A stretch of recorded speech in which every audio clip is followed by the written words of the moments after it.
Yo, what's poppin', boys and girls? You got your boy Nandra. Welcome to another video. So for this video, still on the same deck. Now, the reason I'm going to show you, I don't even know what to say. Like, I don't even, like, okay. So, the stuff my opponent was doing, it looked all very, very flashy, but, like, he, wasn't actually doing anything. So, let's go ahead and hop right on into the game.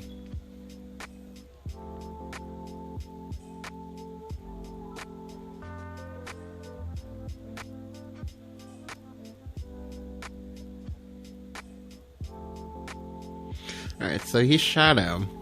Now, because I see a snowman, I can actually kind of assume he's a memer and probably in fact atomy Shadow. Now, I know that's a little bit, you know, presumptuous of me, but still, you know, that's gonna be what I do. So I toss back the Salamander. Now, keeping the Salamander is probably a good idea, because if I don't find a Scyther, I'm gonna have issues if he brings on atomy on, like, say turn 3 or turn 4. Ideally, for me, I want to have him bring it out on turn 3, but here he plays Burial Grounds. So when he plays Burial Grounds, like I instantly felt vindicated. I was like, yep, he's a memer. So we'll go ahead and we'll play at the staircase here. He plays a Skull Cradle Widow. I'm like, oh god, he's a super memer. We'll go ahead and play at the Dragon Summoner. It brings me another Dragon Summoner. He goes Soul Conversion here, draws 3 cards. And then plays Bellness to Shining. Alright, now this turn, I misplay. The correct play, although I don't want it to be the play, but the correct play is to definitely go ahead and go Salamander on the Bellness, go face for 1. You do this way you can deny him from trying to make the atomy. At least not next turn, because next turn he would have to have 1 drop, 2 drop, another 1 drop, and then make the atomy from that. But that's a lot of specific cards to happen to say. Like that means that has to be what's that? 4 cards out of his 6 cards in hand has to be combo pieces for him to make that play.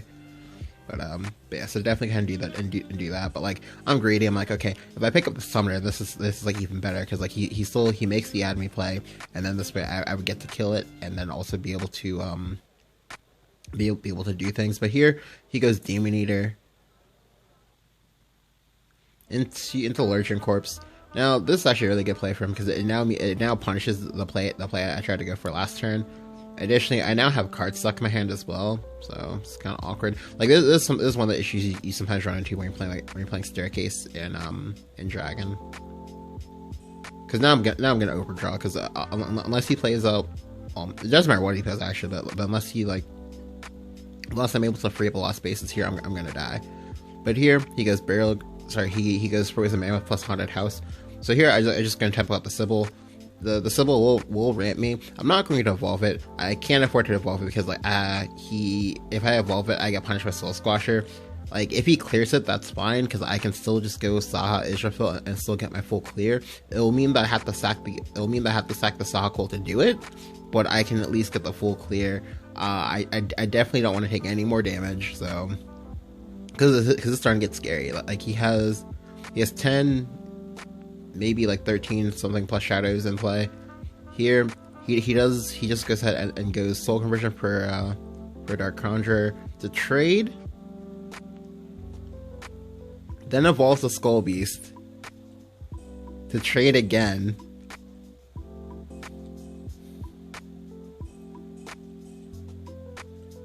to get another Haunted House trigger, to trade one more time, and then just passes.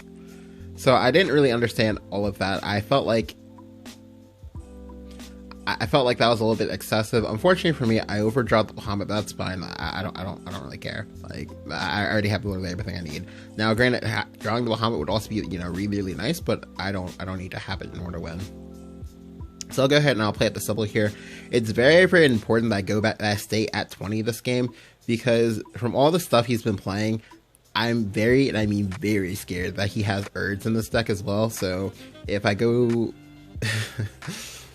so there's a strong chance that if I go below 18 that I can die. So but here he does some more fancy stuff. I'm pretty sure he accidentally board locked himself there. And here I expected Atomy to want to come down here, and I was like, okay, I'll be fine.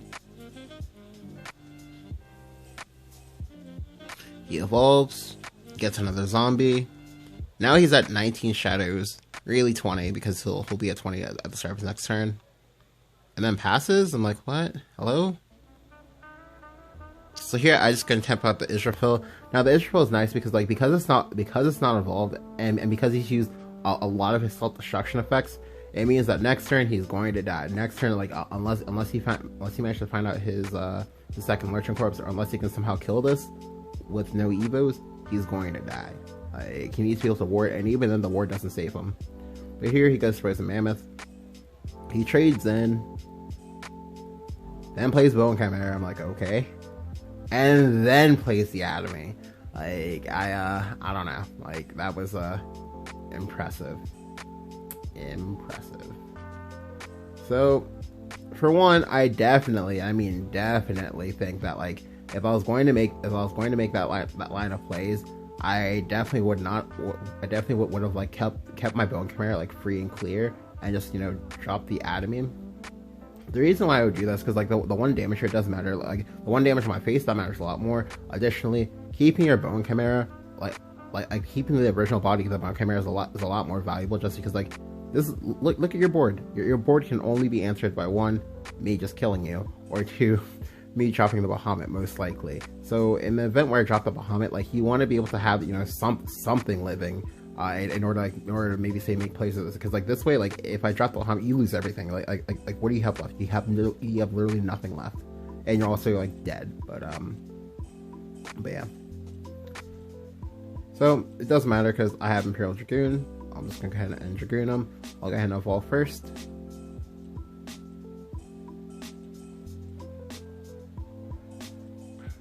Drop down to 7, and then Dragoon will get me the kill.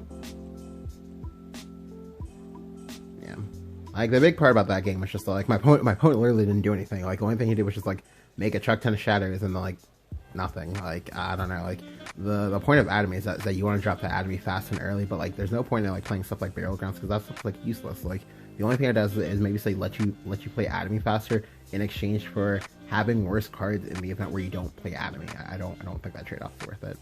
But yeah, if you enjoyed the video, go and leave a like, go and hit the subscribe button if you haven't. Let me know what you think about Atomy Shadow in the comments below. Thank you guys for watching. I'll catch you guys next time.